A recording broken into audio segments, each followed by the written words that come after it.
Advanced और specialist health care सेवाओं की पहुंच बढ़ाने के उद्देश्य से पारस हेल्थ पंचकूला ने पिंजौर स्थित श्री जी हेल्थ केयर में एक नया स्पेशलिस्ट ओपीडी क्लिनिक शुरू किया है। इस पहल से पिंजौर और आसपास के क्षेत्रों के लोगों को अब मल्टी स्पेशलिटी परामर्श के लिए बड़े शहरों की ओर रुख नहीं करना पड़ेगा। नवलॉन्च ओपीडी क्लिनिक का उद्देश्य पारस हेल्थ के 2000 से अधिक बेड वाले नेटवर्क से जुड़ी शेड्यूल्ड स्पेशलिस्ट कंसल्टेंट सेवाओं को स्थानीय स्तर पर उपलब्ध कराना है। इससे बीमारियों की समय पर पहचान, उचित इलाज और निरंतर देखभाल सुनिश्चित हो सकेगी, विशेष रूप से उन क्षेत्रों में जहां एडवांस चिकित्सा सुविधाओं की कमी है। क्लिनिक के उद्घाटन अवसर पर पारस हेल्थ नेटवर्क के विशिष्ट विशेषज्ञों ने मुफ्त मल्टी स्पेशलिटी कंसल्टेंट एवं ओपीडी मूल्यांकन और सर्जिकल गाइडेंस प्रदान की। इस दौरान ऑर्थोपेडिक्स, ऑन्कोलॉजी, गायकोनोलॉजी, ईएनटी और कार्डियोलॉजी विभाग के विशेषज्ञ मौजूद रहे। पारस हेल्थ पंचकूला के facility director doctor Pankaj Mittal ने कहा कि स्पेशलाइज्ड चिकित्सा सेवाएं अक्सर बड़े शहरों तक ही सीमित रहती है, जिससे छोटे शहर के मरीजों को परेशानी होती है। पिंजौर में यह क्लिनिक खोलने का उद्देश्य शुरुआती इलाज को स्थानीय स्तर पर संभव बनाना और मरीजों को बेहतर समयबद्ध स्वास्थ्य सेवाएं प्रदान करना है। यह पहल उत्तर भारत के कम सुविधा वाले क्षेत्रों में गुणवत्तापूर्ण हेल्थ केयर पहुंचाने की दिशा में एक महत्वपूर्ण कदम है।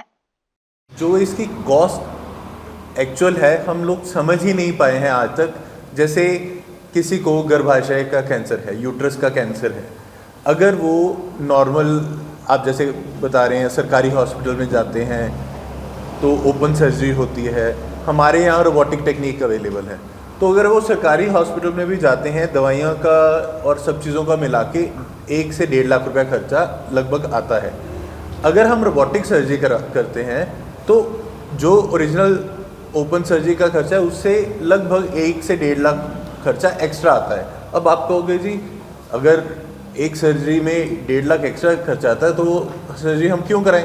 एक वैलिड सवाल है कि 1 से 1.5 लाख बहुत बड़ा आता है। अब मैं आपको बताता हूँ कि वो 1 से 1.5 लाख एक्चुअली आप सर्जरी महंगी नहीं करवा रहे, एक्चुअली आप सस्ती करवा रहे हो। आप एक समझिए कि एक मिडिल क्लास फीमेल है जिसका वो ऑपरेशन होना है, अगर वो 30,000 की या 40,000 की नौकरी भी करती है, ओपन सर्जरी में उसको 3 महीने रेस्ट करना पड़ेगा। तो उसका जो लॉस हुआ, जो उसको 3 महीने की अपनी नौकरी छोड़नी पड़ी, 90,000 वो लॉस हुआ। दूसरी बात, अगर उस लेडी को कोई कॉम्प्लिकेशन हो जाती है, हॉस्पिटल में दोबारा एडमिट होना पड़ता है क्योंकि ओपन सर्जरी में कॉम्प्लिकेशन के चांसेस ज़्यादा होते हैं, तो अगर एडमिशन दोबारा लेनी पड़ती है तो उसका खर्चा होता है। दूसरा, रोबोटिक सर्जरी में आप दूसरे ही दिन डिस्चार्ज हो जाते हो, आप घर जाते हो, आपका हॉस्पिटल बिल जहाँ 7 दिन का स्टे था वो वैसे ही 2 दिन का रह गया। तो ओवरऑल कॉस्ट ऑफ ट्रीटमेंट जो एडवांस टेक्नोलॉजीज हैं उससे ओवरऑल कॉस्ट ऑफ ट्रीटमेंट सस्ता है एक्चुअली। इसलिए एडवांस ट्रीटमेंट की तरफ जाना चाहिए क्योंकि हम देखते हैं अपफ्रंट कॉस्ट, पर हमें actual full cost of treatment कि क्या वो ट्रीटमेंट, क्योंकि ट्रीटमेंट सर्जरी करके ख़त्म नहीं होता, ट्रीटमेंट ख़त्म होता है जब पेशेंट बिल्कुल हेल्दी होके वापस अपनी लाइफ में आ जाता है। आप इस समय सोचिए, अगर आपको 3 महीने के लिए आपके वाइफ को या किसी भी पेशेंट को बेड पे लेटना पड़ जाए, 3 महीने की वो जॉब के पैसे खो रहे हैं। फिर आजकल वो ज़माना तो चला गया कि आपके बुआ जी आ जाएंगे, जी चाची जी आ जाएंगे जो 3 महीने संभाल लेंगे। आजकल वो फैमिली ट्रेंड ख़त्म हो गया। आप एक मेड रखोगे या ट्रेंड नर्स रखोगे, उसको आप 20,000 रुपये महीना दोगे। तो अल्टीमेटली रोबोटिक सर्जरी सस्ती पड़ती है जब आप ओवरऑल ट्रीटमेंट को कैलकुलेट करते हैं। जब ये सवाल यही खत्म करते हैं डॉक्टर साहब, देखा गया है कैंसर कई तरह के हैं, तो कौन कौन से कैंसर के पेशेंट आप पारस से कांटेक्ट कर सकते हैं और कौन कौन से नहीं कर सकते? पारस में हम हर तरह का कैंसर ट्रीट कर रहे हैं।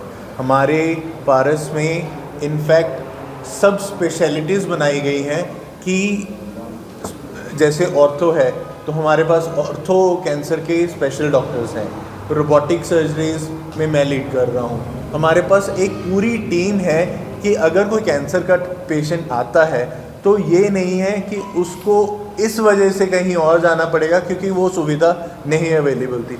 जो सुविधा दिल्ली, मुंबई इन शहरों में अवेलेबल है वो पारस पंचकूला में अवेलेबल है।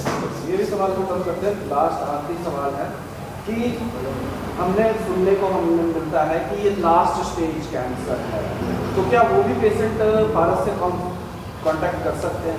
देखिए, लास्ट स्टेज कैंसर आज के ज़माने में वर्ड पुराना हो चुका है, क्योंकि कैंसर की इतनी नई दवाइयाँ आ गई हैं कि जो लास्ट के स्टेज कैंसर है, जिसमें हम पहले कहते थे जी अब लास्ट स्टेज कैंसर है, 1 महीना है आपके पास, घर ले जाइए सेवा कीजिए, आज उस 1 महीने की ज़िंदगी को 5 साल 10 साल तक बढ़ाया जा सकता है।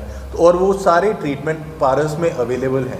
मैं आपके इसी सवाल के साथ एक और सवाल और जवाब जोड़ना चाहूँगा।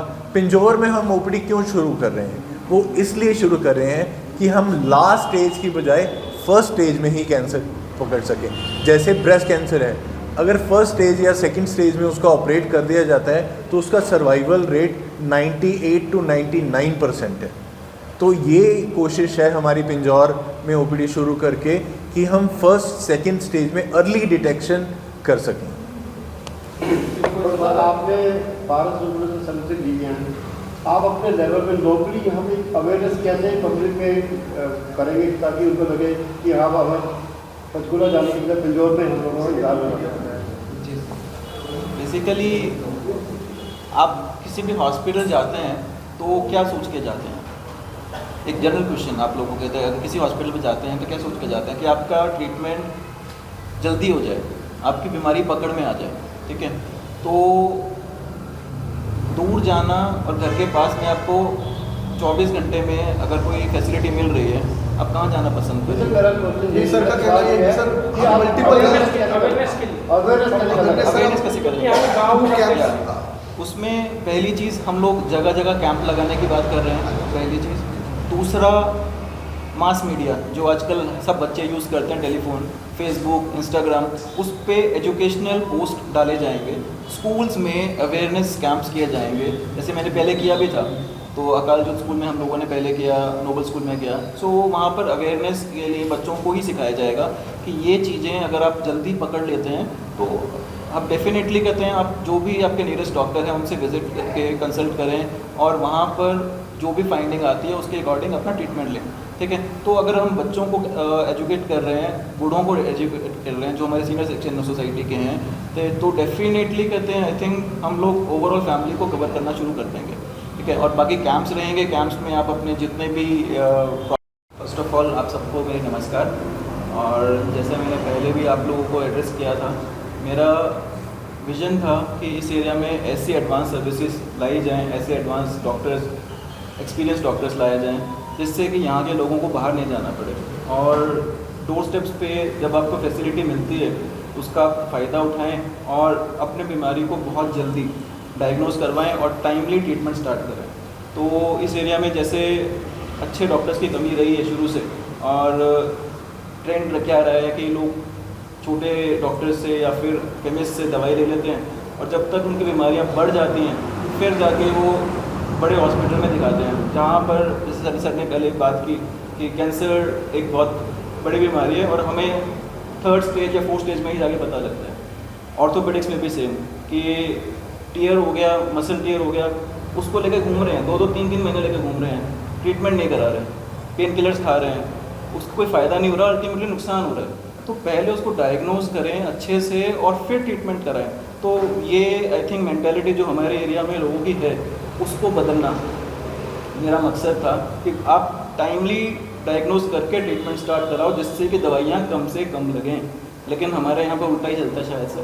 तो I think this is the first step जो मैंने इस डायरेक्शन में लिया है। एंड पारस मेरा पुराना ऑर्गेनाइजेशन है, मैंने स्टार्ट वहीं से किया था। आई थिंक कहते सब लोगों को शायद सर के साथ मैंने काम भी किया है तो ये नोज इट बेटर। तो एक होमली सा एटमॉस्फेयर लगता है मुझे जब भी मैं पारस जाता हूँ, एंड आई थिंक पेशेंट के साथ भी वही रहता है। एंड हम लोग जब भी जाएंगे ये लोग हमें उतने ही ओपन हार्ट से वेलकम करते हैं और आगे भी करते रहेंगे। एंड ये लोग आएंगे सब लोग यहाँ पर, आप लोग उनकी सर्विसेज का ज़रूर फ़ायदा उठाएं। बाकी हम तो यहाँ पर हैं और कोई भी प्रॉब्लम रहेगी हम लोग इनसे टेलीफोनिकली भी कंसल्ट करेंगे, अगर कुछ आउट ऑफ द आवर्स कुछ डिस्कशन करनी है उसके लिए भी सब लोग रेडी हैं। तो आप प्लीज़ कहते हैं हमारी जो हम लोगों ने सर्विसेज यहाँ पे प्रोवाइड कर रहे हैं, जो स्टार्ट करने वाले हैं, उनका फ़ायदा उठाएं। And this is the message from the entire area, कालका, पिंजौर, परवाणू, बद्दी। तो हम लोग आपकी सर्विसेज में हमेशा उपलब्ध हैं। Thank you. सर ओपीडी की क्या कंसल्टेशन पेमेंट होती है? कंसल्टेशन फ़ीस मैम हम लोगों की कंसल्टेंट्स की 500 रहने वाली है। एंड आई थिंक कहते कुछ कैंप्स हम लोग बीच बीच में करते रहेंगे जो फ्री ऑफ कॉस्ट भी रहेंगे, जिससे कि जो पेशेंट पे नहीं कर सकता वो ओपीडी जिस दिन फ्री है उस दिन आके दिखा सकता है। मैंने अपनी ओपीडी एवरी 3rd संडे, महीने के हर तीसरे संडे फ्री होती है। तो जो पेशेंट पे नहीं कर सकता आप तीसरे संडे आके फ्री ऑफ कॉस्ट ट्रीटमेंट ले सकते हैं। डॉक्टर की रजिस्ट्रेशन रखेंगे। हाँ जी। कितने पेशेंट्स सिटिंग देंगे, सॉरी कितने डॉक्टर्स सिटिंग देंगे? Right now I think 5 doctors जो सर यहाँ पे सब लोग बैठे हैं अभी, उनके साथ एक कार्डियोलॉजिस्ट अभी मिसिंग है, शायद वो भी आएंगे। तो अभी 5 डॉक्टर्स का हुआ है, रेस्ट बाकी मेरे सर आपको बताएंगे कि और ऑल्टरनेटिव डेज। सर आप देखिए कुछ स्पेशलिटीज़ हैं जो हर वीक में एक दिन आएंगी, जैसे ENT होगी, ऑक्सीजन होगी, ऑनको, वो एवरी थर्सडे हमने रखा। सो अभी हम जनवरी से इसको कंटिन्यूटी में रखेंगे, क्योंकि अभी 25 क्रिसमस आ गया, 1 तारीख अगेन थर्सडे छुट्टी आ गई, तो हम लोग जनवरी ऑनवर्ड से इसको कंटिन्यूटी रखेंगे। और थ्रो की ओपीडी हर ऑल्टरनेटिव वेडनेसडे को मिलेगी आपको, कार्डियक की ओपीडी हर ऑल्टरनेटिव वेडनेसडे को। तो we will try and add, हम लोग और भी कोशिश करेंगे कि और कंसल्टेंट्स भी हम लोग ऐड करें। 5 स्पेशलिटीज़ जिनकी इस टाइम पे यहाँ पर बहुत ज़रूरत है, उससे हम शुरू करें। आपको किसी और का भी कोई भी सवाल हो तो प्लीज़ आप पूछ सकते हैं। ऑनलाइन कंसल्टेशन भी करते हैं जी उसके भी चार्जेस होते हैं? जी कितने होते हैं? 500 rupees online consult, physical consult same. Doctor जैसे आपने अभी यहाँ पे इंदौर में अपना ये इनसे टाइप करके ये यूनिट में 500 कंसल्ट देने जा रहा है, ऐसे किसी और एरिया में भी आपका कोई ऐसे प्लान है कि जो जहाँ पे रिमोट एरिया हो आप? हाँ जी सर हम सोलन में हम लोगों ने शुरू किया है, हम लोगों ने ऊना में शुरू कर रहे हैं, हम लोग हमीरपुर में शुरू कर रहे हैं, हम लोगों ने शिमला में शुरू किया है ऑलरेडी, यमुनानगर में हम लोग करते हैं। तो मल्टीपल एरियाज़ में जो रिमोट एरियाज़ है, जहाँ से हम देखते हैं कि लोग बहुत सारे ट्रैवल करके हमारे पास आते हैं, वहाँ पर हम मुहैया ये फैसिलिटीज़ कराते हैं ताकि लोगों को आराम हो। सर जो फ्री ऑफ कॉस्ट आपने कैंप लगाया था आज, जी। ये आप हॉस्पिटल में ही लगाते हैं या कहीं और भी? मैम अभी हॉस्पिटल्स में ही हो रहा है एंड प्लानिंग रहेगा, जहाँ जहाँ पर ज़रूरत अराइज होगी हम लोग डेफिनेटली वहाँ जाके कैंप्स कर सकते हैं टाइमली। डॉक्टर साहब अक्सर देखा गया है कि जो कैंसर पीड़ित होते हैं वो जब उन्हें पता लगता है कि कैंसर है तो सबसे पहले वो अपने जेब को ट्रीटमेंट कराते हैं। तो पारस हॉस्पिटल इनके ऊपर इतना है क्योंकि पारस जो है वो प्राइवेट हॉस्पिटल है। अक्सर कैंसर पीड़ित जो है वो सरकारी गवर्नमेंट ज़्यादा प्रिफेयर करने की कोशिश करते हैं। तो ऑल ओवर प्रैक्टिस क्या है? इसका जवाब आई थिंक डॉक्टर ईशान ज़्यादा बेटर देंगे। ये मैं आपको ना सवाल का जवाब बहुत एक डिटेल तरीके में बताता हूँ। Actually cancer surgery